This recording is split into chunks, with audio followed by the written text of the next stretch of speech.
তেঁতুল পাতা আজকের গল্পের শুরুতেই আপনারা দেখতে পাবেন খেয়ালিকে ঝিল্লি তার নিজের ঘরে নিয়ে যায়। আর সেখানে গিয়ে ঝিল্লি খেয়ালিকে অনেক রকম প্রশ্ন করতে লাগে। বলে যে, আচ্ছা ম্যাডাম, আপনি তো সবেমাত্র এই বাড়ির নতুন মালকিন হয়েছেন।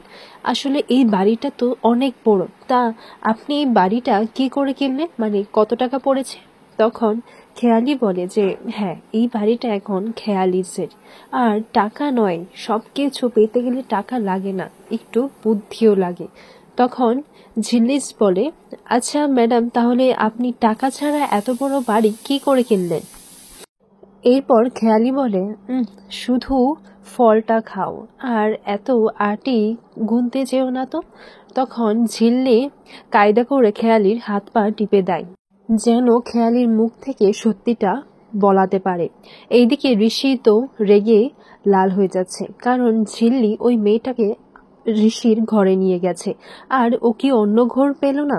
এরপর এইদিকে মেজমা বলে, ঋষি, তুই মেয়েটার উপর শুধু শুধু এত রাগ করছিস কেন? মেয়েটা যা করছে দেখবি ভালোর জন্যই করছে, আর ও নিশ্চয়ই কোনো কিছু ভেবে এটা করছিল। এরপর এইদিকে ঝিল্লি খেয়ালির কাছ থেকে জানতে পারে যে চৌধুরী অপেরা বলে একটা নাট্য ক্লাব আছে, সেখানটার নামই বলছিল খেয়ালি। এরপর সে একেবারেই ঘুমিয়ে যায়। এইদিকে ঝিল্লি নিচে নেমে আসে। এরপর ঋষি ঝিল্লির আশাতে বলে, এই যে তুমি এসে পড়েছো, আচ্ছা আমাদের ঘর ছাড়া কি আর অন্য কোনো ঘর ছিল না? তখন এইদিকে ঝিল্লি বলে, দেখুন মিস্টার সিংহরায়, যদি খেয়ালির ঘর বলে থাকতো তাহলে তো সেটা এখন কিছু নেই, আর রইল রানাদার ঘর। আর ও নেশার ঘরে যদি অন্য কিছু করে বা ছবি তুলে তাহলে সেটা একটা অন্য ব্যাপার হতে পারত। আর রইল আমাদের ঘরে আমি নিয়ে গেছি, কারণ ঝিল্লি তো কখনো ওর ঘরে খেয়ালিকে নিয়ে যাবে না। মেজমা বলে, দেখেছিস তো, আমি এজন্যই বলেছি যে ও নিশ্চয়ই কিছু একটা ভেবেই বলেছে। এটা শুনে ঝিল্লি ভীষণ খুশি হয়, বলে যে, আন্টি, তুমি আমার হয়ে কথা বলেছ।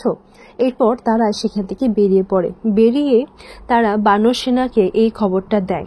এরপর এই যে ছোটকার কাছ থেকে জানতে পায় যে হ্যাঁ, ছাতিমপুরাতেই তো এরকম একটা চৌধুরী অপেরা রয়েছে।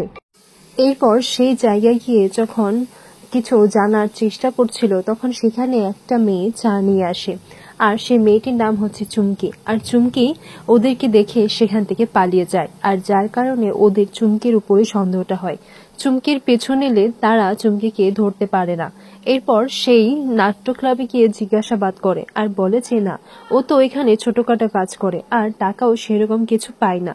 এরপর বাড়িতে যখন যায় তখন সেখানে গিয়ে তার মাকে বলে যে, আচ্ছা, কেউ যদি আমার বিষয়ে খোঁজ নেয় তাহলে বলো আমি এখানে আসিনি।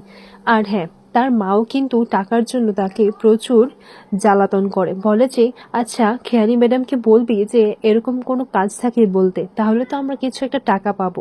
তখন চুমকি রেগে গিয়ে বলে যে, তোমার জন্য না এই টাকা টাকা করতে করতে আমার জীবনটা একেবারে শেষ হয়ে যাচ্ছে। তুমি তো বসে বসে খালি খাও আর ফোন দেখো, বাস এইটুকুই। এরপর অমিত স্যার আর রিঙ্কি গিয়ে সে ক্লাবে চুমকির বিষয়ে জিজ্ঞাসাবাদ করে, আর সে কোথায় থাকে সেটাও জেনে নেয়। এরপর এদিকে চুমকি কিন্তু তাদেরকে জানিয়ে রেখে দেয় যে যদি আমার বিষয়ে কেউ খোঁজ নেয় তাহলে বলো আমি এখানে থাকি না।